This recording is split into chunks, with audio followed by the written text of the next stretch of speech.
வணக்கம் நண்பர்களே. இன்னைக்கு சென்னை உயர்நீதிமன்றம் ஒரு சீராய்வு மனுவில் வழங்கியிருக்கிற ஒரு முக்கியமான உத்தரவை தான் பார்க்க போகிறோம். இந்த உத்தரவை ஒரு பார்ட்டிஷியன் சூட்டில் வழங்கியிருக்கிறாங்க.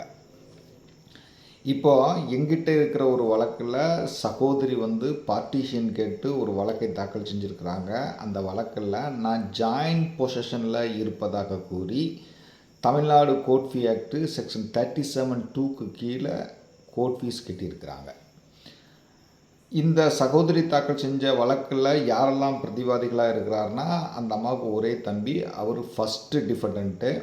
அடுத்தடுத்த சப்சிக்வெண்ட் பர்ச்சேசஸ் அடுத்தடுத்த பிரதிவாதிகளாக இருக்கிறாங்க. இப்போ இந்த 1வது பிரதிவாதி சொத்தை வெவ்வேறு நபர்களுக்கு விற்பனை செய்துவிட்ட நிலையில் இந்த வாதி நான் ஜாயின்ட் பொசஷனில் இருக்கேன்னு சொல்லி 37(2)க்கு கீழே கோர்ட் ஃபீ கட்டியிருக்கிறது சரியா? பாகப்பிரிவினை வழக்குகளில் எப்படி நீதிமன்ற கட்டணம் செலுத்தணும் அப்படின்னு நாம் தெரிஞ்சுக்கிடணும். இது தொடர்பாக நம்ம சேனலில் ஏற்கனவே நிறைய முன்தீர்ப்புகளை போட்டிருக்கோம். அதாவது கூட்டு உரிமையாளர் அல்லது கூட்டு பங்குரிமையாளர் ஒருவர் ஒரு பாகப்பிரிவினை வழக்கை தாக்கல் செய்கிறாரு அப்படின்னா, அவர் கன்ஸ்ட்ரக்டிவ் பொசஷனில் இருப்பவராக கருதப்பட வேண்டும். அதாவது அண்ணன் தம்பி ஒரு 4 பேர் இருக்கிறாங்க அப்படின்னா, ஒருத்தர் அந்த வழக்கு சொத்தில் பொசஷனில் இருக்கிறாரு அப்படின்னா, மற்றவர்களுக்காகவும் சேர்த்தே அவர் பொசஷனில் இருப்பதாக கருதப்பட வேண்டும். அதை ஒரு கன்ஸ்ட்ரக்டிவ் பொசஷனாக கருத வேண்டும் அப்படின்னு சொல்கிறாங்க. அதனால் அவர் 37(2)ல் கோர்ட் ஃபீ கட்டினால் போதுமானது அப்படின்னு சொல்லிடுறாங்க. சில வழக்குகளில் பார்த்திங்கன்னா, செட்டில்மெண்ட் மூலமாக சொத்து வந்திருக்கும், அவர் தனியாக அனுப்பிச்சிட்டு இருப்பார். அல்லது கிரையம் மூலமாக சொத்து வந்துட்டு இருக்கும், அந்த கிரையதாரர் அனுப்பிச்சிட்டு இருப்பார்.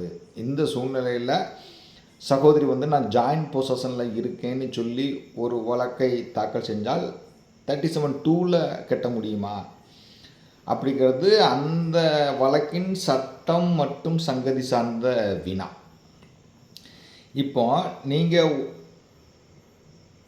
நடத்திக்கிட்டு இருக்கிற ஒரு வழக்கில் வாதி ப்ராப்பராக கோர்ட் ஃபீஸ் கட்டலை, அதனால் அந்த வாதி செலுத்தியிருக்கிற நீதிமன்ற கட்டணம் சரியானது தானா அப்படிங்கிறது குறித்து முதல்ல விசாரிக்கணும் அப்படின்னு சொல்லி நீங்கள் CPC order 14 rule 2 read with section 12 Tamil Nadu court fee ஆக்டுக்கு கீழே பெட்டிஷன் போடலாம். ஆனால் அந்த பெட்டிஷனை எப்போதும் ட்ரையலுக்கு முன்பாக போட்டுவிட வேண்டும். இன்னும் குறிப்பாக சொல்ல போனால் இஷ்யூஸ் ஃப்ரேம் பண்ணுறதுக்கு முன்பாக போட்டுடணும். நீங்கள் ட்ரையல் ஆரம்பித்த பிறகு இந்த ப்ரிலிமினரி என்கொயரி பண்ணணும் அப்படின்னு சொல்லி ஒரு பெட்டிஷனை போட முடியாது. அப்போது பாகப்பிரிவினை வழக்கோ டிக்ளரேஷன் வழக்கோ ஏதோ ஒரு வழக்கில் வாதி சரியான முறையில் நீதிமன்ற கட்டணம் செலுத்தவில்லை, வழக்கு சொத்தை சரியாக மதிப்பீடு செய்யவில்லை, அது குறித்து முதல்ல விசாரிச்சுட்டு தான் விசாரணைக்குள்ளே போகணும் அப்படின்னு சொல்லி நீங்கள் பெட்டிஷனை தாக்கல் பண்ணலாம். ஆனால் அந்த பெட்டிஷனை ட்ரையல் ஆரம்பிப்பதற்கு முன்பாக தாக்கல் செஞ்சுவிட வேண்டும். ட்ரையல் ஆரம்பிப்பதற்கு பின்னர் அப்படி ஒரு மனுவை தாக்கல் பண்ண முடியாது. நிறைய முன்தீர்ப்புகள் இருக்குது. இன்றைக்கி நாம் பார்க்க போகிற தீர்ப்பும் இது தொடர்பானது தான். அதாவது பாகப்பிரிவினை வழக்கில் நான் ஜாயின்ட் பொசஷனில் இருக்கேன்னு சொல்லி வாதி 37(2)க்கு கீழே நீதிமன்ற கட்டணம் செலுத்தியிருப்பது தப்பு, அது குறித்து முதல்ல ஒரு விசாரணை நடத்தணும் அப்படின்னு சொல்லி நீங்கள் ஒரு பெட்டிஷனை போட்டால் நீதிமன்றம் அதை ட்ரையலில் தான் டிசைட் பண்ண முடியும்னு சொல்லி அந்த பெட்டிஷனை டிஸ்மிஸ் பண்ண முடியுமா? நீதிமன்றம் என்ன பண்ணணும் அப்படிங்கிற சங்கதியை தான் இந்த வழக்கில் டிஸ்கஸ் பண்ணியிருக்காங்க. நேரடியாக வழக்கின் சுருக்கத்துக்குள்ளே போவோம். இந்த வழக்கில் வாதிகள் 2 பேர் இருக்கிறாங்க, சிவபாக்கியம். பிரதிவாதிகள் 2 பேர் இருக்கிறாங்க, பரமசிவன் மற்றும் ஒருவர். அப்போது இவங்க எல்லாருமே ஒரே சகோதர சகோதரிகளில் தான் இந்த வழக்கில் பிரச்சனை நடக்குது. இப்போது இந்த வாதியானவர் பார்ட்டிஷன் கேட்டு ஒரு சூட்டை போடுறாங்க.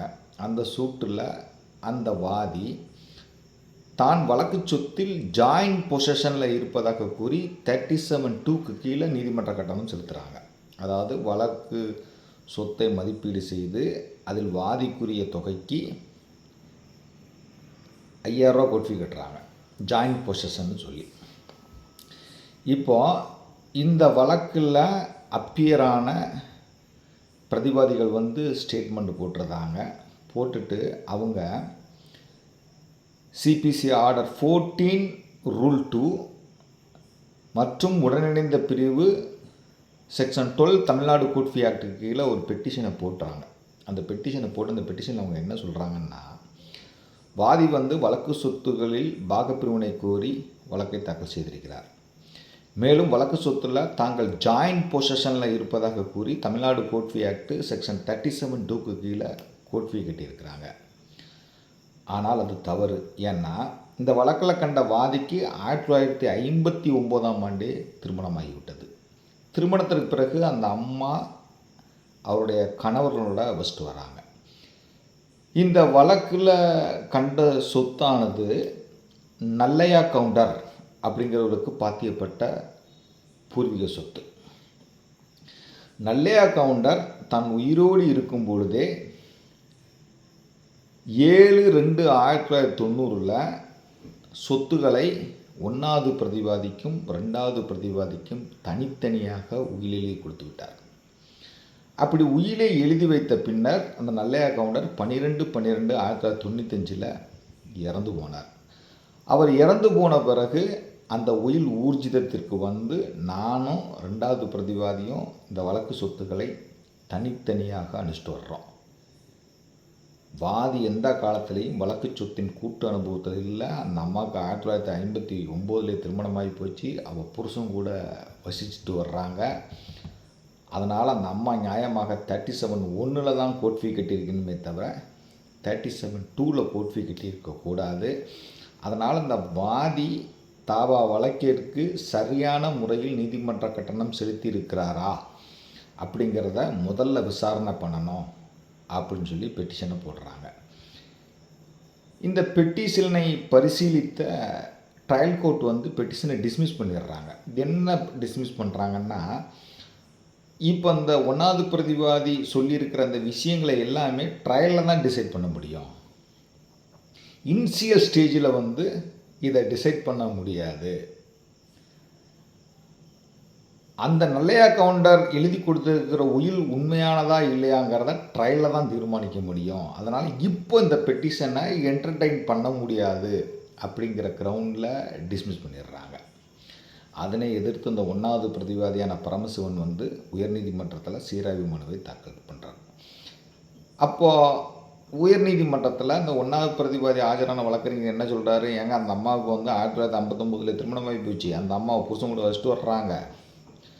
1990 வந்து நல்லையா கவுண்டர் வந்து சொத்துக்களை பிரித்து உயிரெழுதி கொடுத்துட்டாரு. அவர் செத்த பிறகு நாங்களும் 2ஆம் பிரதிவாதியும் தனித்தனியாக சொத்தை அனுப்பிச்சிட்டு வர்றோம். இந்த அம்மா கிட்டத்தட்ட இப்போ வந்து நான் ஜாயின்ட் பொசிஷனில் இருக்குன்னு சொல்லி வழக்கை போட்டு அதுக்கு 37(2) கோர்ட் ஃபீ கட்டியிருக்கிறது தப்பு. அந்த அம்மா மார்க்கெட் ப்ரைஸுக்கு 37(1) தான் கோர்ட் ஃபீ கட்டியிருக்கணும்.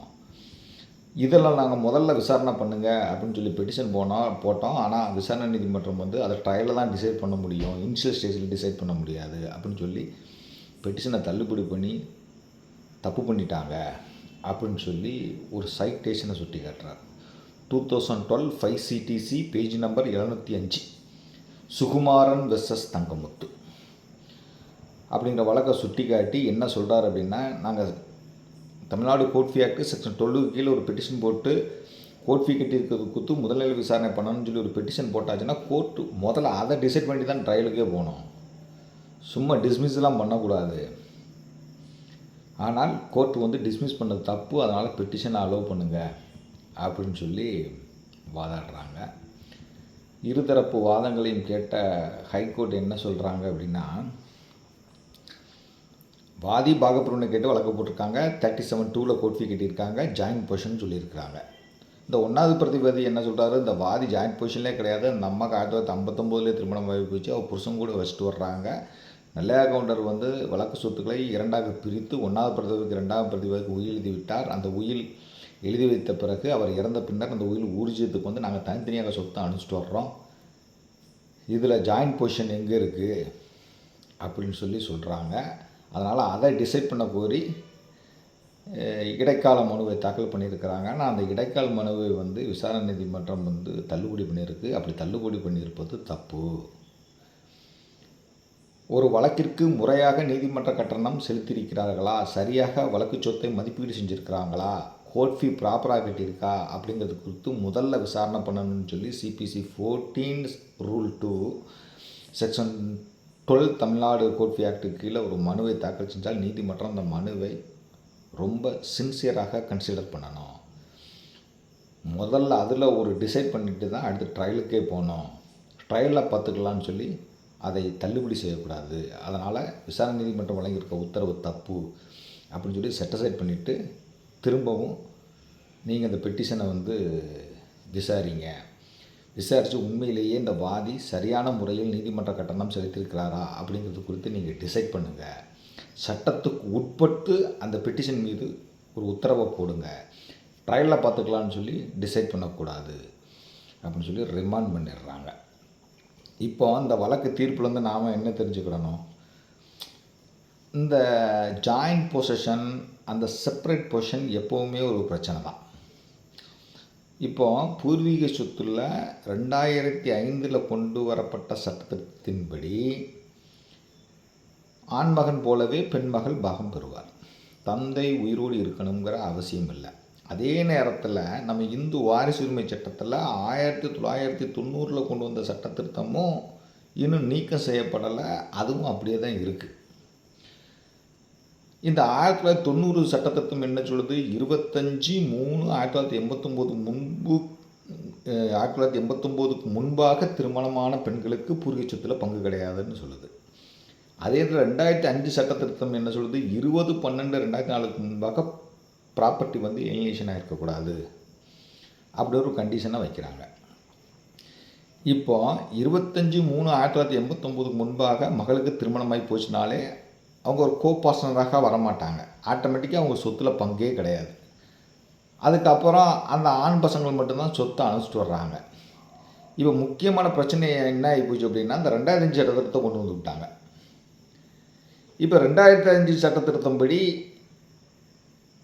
20/12/2004 முன்னாக சொத்து பார்ட்டிஷன் ஆகிருக்கக்கூடாது. அப்போ இதிலேருந்து நமக்கு என்ன தெரியுது, இந்த 1990 சட்ட திருத்தம் வந்த பிறகு இந்த 2005 சட்ட திருத்தம் வருவதற்கு முன்பாக சொத்து பார்ட்டிஷன் ஆகிருக்கணும்னு குறிப்பாக சொல்கிறாங்க. அதாவது 25/3/1989 முன்பாக பெண் பிள்ளைக்கு திருமணம் ஆகி போச்சு, பூர்வீக சொத்தில் பங்கு கிடையாது, 2 பசங்க இருக்காங்க. அப்போ அந்த 2 பசங்க தான் அந்த ப்ராப்பர்ட்டி ஓனர். அவங்க சொத்தை அனுப்பிச்சிட்டு வர்றாங்க. 2005 வரைக்கும் அவங்க சொத்தையே பிரிக்கலை. இப்போ 2005 ஆக்டு நடைமுறைக்கு வந்துருச்சு. இப்போ பெண்களுக்கு பங்கு உண்டானா பங்கு உண்டுன்னு சொல்கிறாங்க. அதுதாங்க பிரச்சனை.